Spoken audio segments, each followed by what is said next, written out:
Howdy, guys, and welcome to Cliff Notes, and welcome to recap of night number 86 of Big Brother season 26. More importantly than that, welcome to finale day. Yep, tonight it all finishes up. Live episode. We'll find out who walks out the door with a $750,000 check. Seems like it's been a long season. It seems like so long ago since we had these house guests entering the house. So, yeah, it all comes to a head this evening. I'm looking forward to it. All right, let's talk about what happened in the house. I'll lead off by saying nothing has really changed. Mackenzie and Chelsea will be battling tonight to see who wins the final leg and who gets to decide who will sit alongside them in the final two chairs and make the pitch to the jury. This is Chelsea's victory to lose at this point. Chelsea, if she wins a competition tonight, she'll take Cam to the final two. I'm pretty certain. Mackenzie, I'm pretty certain, would take Chelsea to the final two, which is going to prove to be a huge mistake. If Chelsea was to win, it makes sense to take Cam, gives her the victory. I think she gets it against Mackenzie as well, but it certainly gives her an easier path to victory. Mackenzie, her only path to win this thing is to win this final comp, take Cam instead of Chelsea. I just don't think she's going to do it. She's going to face a lot of regrets and criticism as a result. Maybe the jury will surprise me. We'll find out. All right, so the feed recaps, maybe a little briefer than typical because not a lot going on. But let's talk about what happened yesterday and overnight. All right, we've got all three house guests packing. FY, just a little FY for y'all guys. When you leave the house, whether you leave early in the season or you're the very last two to walk out the door, but when you leave, that's it. No one, not even the winner, gets to come back in the house afterwards. I was really hoping that, all right, after the show's over, we do the backyard reports and all that stuff, talk to all the reporters, that maybe they let us come back in and post for some pictures. That once you walk out the door, that's it, unless you come back for another season. So, yeah, it's really hitting home for these house guests as they pack up and realize that in less than 12 hours, they're going to be seeing family and friends and other people other than the same knuckleheads they've seen for the last 3.5 months. So, yeah, everyone is packing at this point in time. After that, we do have Chelsea, who is always playing the game. Chelsea continues to prepare a final two speech, also practicing her memories, her days for the competition against Mackenzie this evening. She's got some Q-tips that she's using to help with that. She realized at one point, always thinking, she realized at one point that Mackenzie has more victories than she does, but that Mackenzie also competed in more competitions than Chelsea did. So Chelsea is reevaluating. We'll hear this in just a second. She's figuring out a ratio of victories compared to how many comps you actually competed in to see how that compares against Mackenzie. So she's still tweaking her speech a little bit that she plans to give this evening. All right, we've got, I haven't seen Mackenzie or Cam preparing their speeches at all. It's all about Chelsea in terms of preparation right now. All right, of all the speeches that Chelsea is working on, or the times we hear her working on them, they all seem to be in preparation to go against Mackenzie. We've already heard her tell Cam that she's taking Cam, not Mackenzie, to the final two, and yet all her speeches seem to be with the assumption that she's going up against Mackenzie. I think that's a couple of things. One, I think she's preparing this speech with the understanding that Mackenzie could win this final comp and drag Chelsea to the final two. So in that case, Chelsea's going to have to be prepared to go up against Mackenzie. Also, I think Angela, I keep saying Angela, I also think that Chelsea probably thinks that if she's up against Cam, she's got it in the bag. That whatever she says may not make as much difference. Her biggest concern is if she's up against Mackenzie. And so therefore, she's really making sure that particular speech is absolutely perfect before this evening. But yeah, all the speeches seem to be with the assumption that maybe she would be going up against Mackenzie at this point. All right, we had hide and seek from all three house guests. Considering you've been in that house for 3.5 months, you can still find a few hiding spots. Chelsea was able to hide in a trash can in the storage room. They wheeled her around and all of it. Hiding behind couches, a lot of hiding place, which is still amazing. But yeah, they played hide and seek for quite a long period of time. Eventually, we've got Chelsea and Mackenzie talking to one another. Mackenzie mentions that she just doesn't know that she's so good at articulating arguments for her speech this evening. Chelsea saying, Mackenzie, don't worry about it. Your speech, your game speaks for itself. So don't worry about it. While she's working on her own speech and making sure it's perfect, telling Mackenzie, yeah, no way. Jurors are just going to know what we did. So it doesn't really matter what you say this evening. Always working, right? Chelsea is again saying that this will be the first time for two women in the final two. No, that's incorrect. They also talk about Janelle being one of the past great winners. No, Janelle's an incredible player, but has never won. Mackenzie's talking about being people just assumed that she was this naive young girl, and now she's going to be the youngest winner, potentially the youngest, or at least that she's going to be the youngest person to ever make it to the final two chair. No, Ian Terry and several others are there. Danielle as well. Danielle Donato has made it. So yeah, there are a few others younger than you, Mackenzie. These two, as great as they sometimes play the game, don't necessarily have a lot of Big Brother history, or maybe they're just spinning each other up and they know better, but they don't want to tell the other person. Don't know, but a lot of misconceptions, misassumptions on some of the stuff they're saying. They talk about Angela potentially winning America's Favorite Player. Mackenzie does not want that. Chelsea's saying, look, just get prepared. If she does it, make sure that you keep the straight face. I think she said, fix your face or something.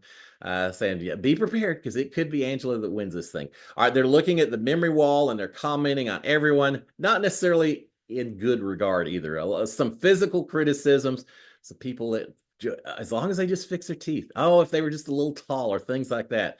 But also some gameplay criticisms and talking about people who maybe lied throughout, and people who thought they were more than they were. A little criticism for a lot of house guests at this point in time. They're talking about alliances, who formed them, people lying about alliances throughout the game, things like that. Really critical, a little bit arrogant here. Now, I guess they're entitled to it because they are potentially the final two. So you're allowed to talk a little more when you get to that point. But I think it's important for them to remember, and everyone else that watches and plays this game, to get to the final two, there's a bit of luck involved. And there's also a lot of actions that took place from other players that you maybe didn't always have control over that allowed you to get there. So yes, they deserve all the accolades for getting where they are, but there's a lot of things that come into making it to the end. So remember that, you two, and remember that all these former fellow house guests are going to be watching this and they're going to remember what you said. So in the interest of group unity going forward, maybe you could tone it down just a little bit. It's too late at this point, but yeah, they were kind of going on about a few of a lot of the house guests as they look at this memory wall. All right, we've got more Chelsea speech practice. She's talking about that she was in the first loyal to alliances that approached her. She didn't want to rely only on winning. She talks again about not just surviving, but thriving, that she only saw the block once, that her game was social and strategic. She mentions at one point she's going to say something about her game is like a diamond. It's multifaceted, but no matter which direction you turn it, it's always beautiful. She's talking about the higher percentage of wins in the house. I think this will catch Mackenzie off guard if Mackenzie's there next to her. She's saying Mackenzie played in 27 competitions and won 10, which is like 37 point something percent. Chelsea only played in 18 competitions and she won 7 of those, which is like 38% or so. So a little bit higher than Mackenzie. So Chelsea's actually going to argue that she won more comps of the comps that she played in than Mackenzie did. So I think that's a solid argument. She's talking about in her speech that she knew the other two in the final three would both take her. She knew that she could influence their decisions. So again, she's got a lot of very valid points that I think are going to give a strong presentation. And I think this jury is going to just really embrace what she's saying. It's going to give them justification to vote for her. I think she wins it anyway. I think I think it's hers to lose. I think she would just have to give a horrific final two speech. I think this is a great speech. All right, Chelsea's taking a cold shower. They never did figure out the hot water in the Big Brother house. She's got Cam carrying bowls of hot water from the kitchen so she can shower. Forget the backyard. This is what we refer to as janky. And it's happening inside the Big Brother house, not out in the backyard. All right, we've got Chelsea and Cam talking a little bit. Chelsea's talking about how hard it is to prepare a speech without a 90-second timer. She feels like maybe she's going too long with these things. She says that MJ Mackenzie is just dead set on winning that final competition. Chelsea's wondering how she should address that, if that is the case, how she should address it in her speech. If Chelsea wins this final one, I think from a percentage standpoint, it may put her just a little higher than Chelsea if Mackenzie wins this thing. So she's talking about how she maybe could deal with that. She's saying that Mackenzie told her that in her speech she's going to talk about fighting for her life, that she was a key part of getting out Tucker because she won that BBAI arena. Chelsea is telling Cam, saying she's shocked that Mackenzie told her what her final two speech was going to be. I agree. Don't tell your competition what your arguments are going to be, because then they can prepare for them and counter them. So yeah, a strategical mistake there for Mackenzie, and Chelsea's recognizing that. Cam is actually helping Chelsea, giving her talking points against Mackenzie. Why? Yet again, why help your competition? Why make it seem any easier for Chelsea to beat Mackenzie by giving her extra talking points? If I'm Cam, I think I'm sitting there saying, wow, I hadn't thought about that. That's a pretty good point for Mackenzie. Wow, the jury's going to eat that up, Chelsea. That's going to be a difficult one.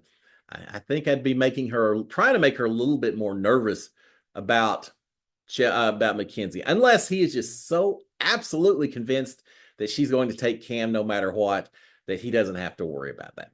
All right, we've got Cam thinking, when it comes down to it, that Mackenzie probably has the votes of Quinn and Leah and Angela, that Chelsea probably has Chemo and Rubina and T-Core, and that leaves only one vote, and guess who that vote is? Yeah, that would be Cam, if he did not go to the final two with Chelsea, that he could decide this whole thing.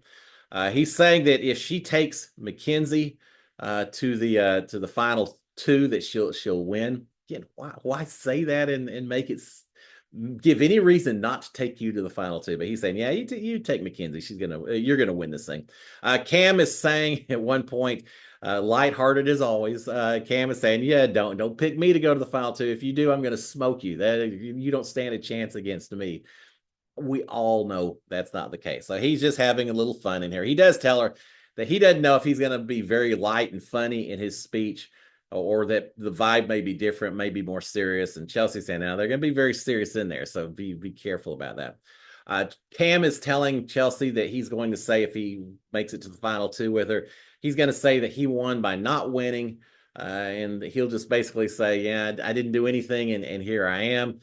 Cam is saying that when it comes right down to it, really Chelsea and Mackenzie both deserve the victory. He recognizes that, so he's not going to try to argue too hard against that. Cam is saying that if Mackenzie wins the final competition, he thinks that Mackenzie would evict Chelsea.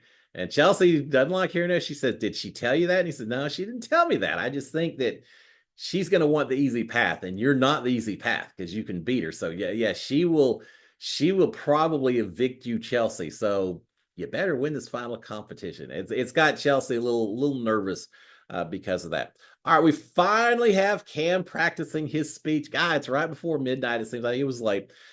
Cam practicing his final two speech.